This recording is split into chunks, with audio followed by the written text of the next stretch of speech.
Hey, good afternoon, everyone. It is Wednesday, and we have the corners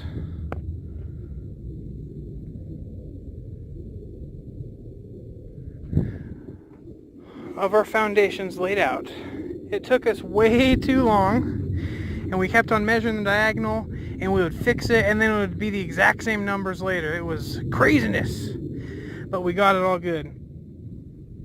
So these blue cement leftover pieces mark the corner of that one.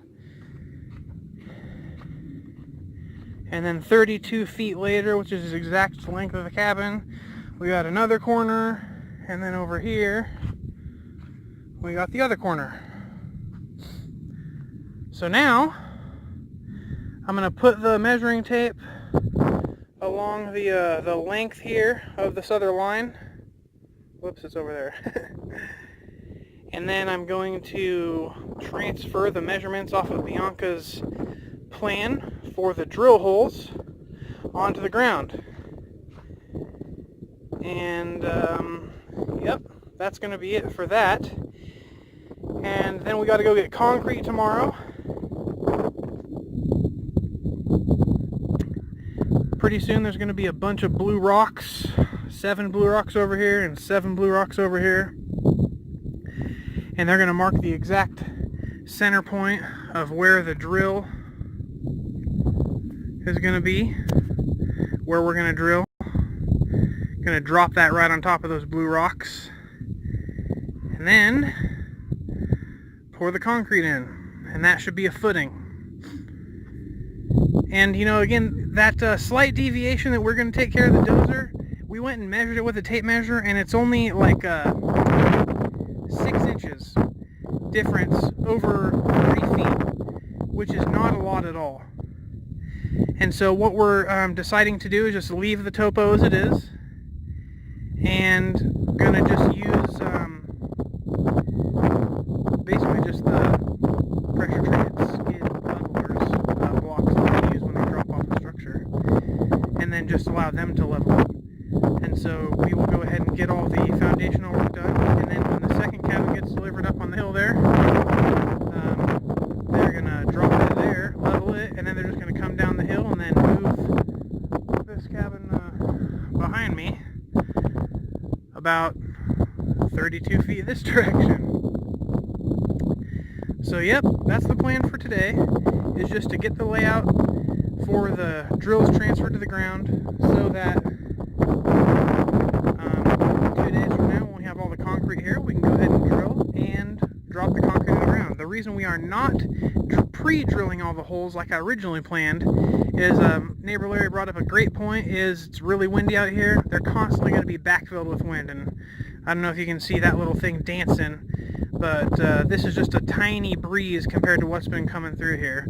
So having the holes pre-drilled and open, just waiting for concrete's a bad idea, and it would just require us to do more work digging out the bottoms of all the fluffy sand. So we're just going to go ahead and drill and then do the concrete work at once, just like we did up at the hill. We're going to pretty much mirror it. Should be interesting, and well, hopefully it goes to plan this time. Probably not. Alright, so I got the tape laid out here on one side, and we're going to do the hole placement for the drills.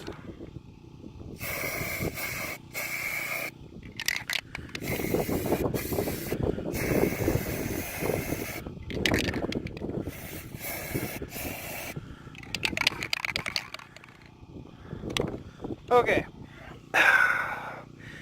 so there's been one modification to the plan in the form of the number of piers on the outside edge, which is this side. We had a 12-foot span, two 12-foot spans, and an 8-foot span. I didn't like that, and so we're going to go ahead and make 5 on this side instead of 4, and just have straight 8-foot spans across, and in the dead center there's just going to be a big one.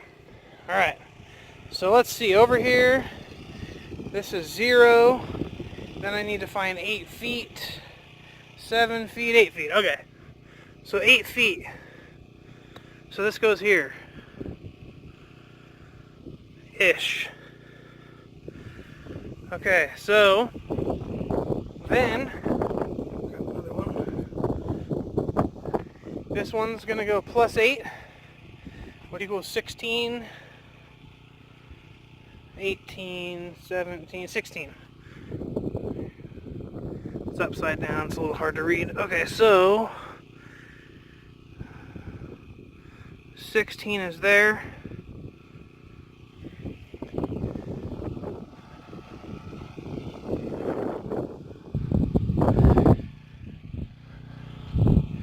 Then 16 plus 8 is 24. 1, 2, 3, 24. And then this one goes right here.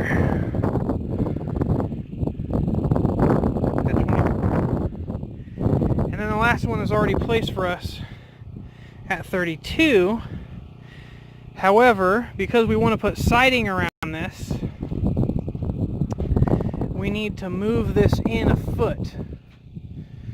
The reason being, if this is the corner of the house and it sits right there and the footing we pour is a foot, which would come out to here, it would leave this big kind of concrete thing around it. It doesn't matter too much since it's in the ground, but I just want to make sure that we can just tuck it back a foot. This wall can float over the edge, no problem, and all the concrete will be underneath the structure, and as will the leveling blocks, no matter how big they are. And so then we can safely skirt and put our siding along the edge of the structure without issue. So that's this side. So let's go ahead and count them. We got 1, 2, 3, 4, 5. All right. And that's actually the wrong spot for this one, and the other is the wrong spot for that one. So what I'm going to do is I'm going to take this rock and say, instead of at the edge, I'm going to move in a foot. Might as well move in 18 inches, honestly. So I'm going to move in 1.6, which is right. Oh wait, 1.5 because there's decimal over here. Goodness gracious. Okay. So now this is where the first pier is going to go. Now I need to get myself another paintable surface. That's really pretty rock. Hate to paint that, but whatever. Alright.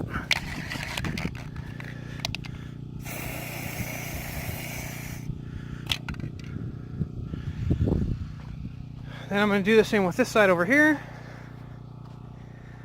Move in 18 inches. That's at 32 feet. Here's 31 feet. Move in half a foot. There's a 0.5. So it's right like here. Ish.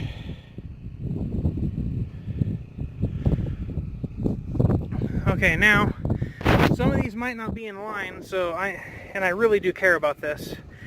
So if I didn't pay attention where this rock was and I put my drill exactly in the dead center of the rock and drill down, what would end up happening is there would be, like if you look straight down, there would be a hole here, and then a hole over here, and then a hole over here somewhere.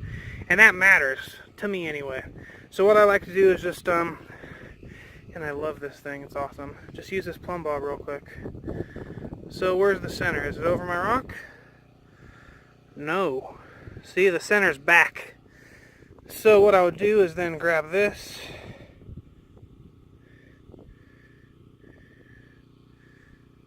and then move it all the way over the wrong way again.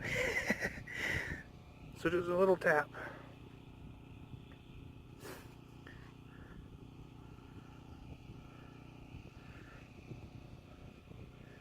See, so now it's over the dead center of the rock. Okay, and then we'll see how far off I am on some of these. Sometimes I'm like inches off and doesn't even hit the rock.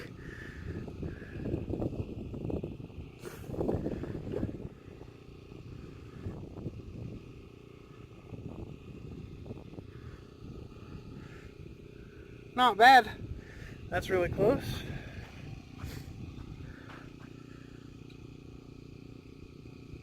Alright, so here we go. This is what I was saying. The rock don't even touch where the center point is. So I'm going to go ahead and kick this one forward.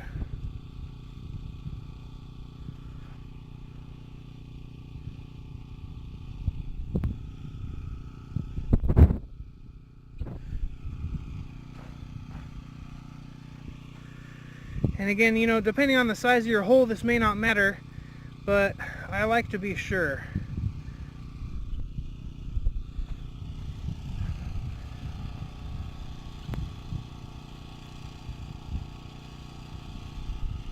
One's a little...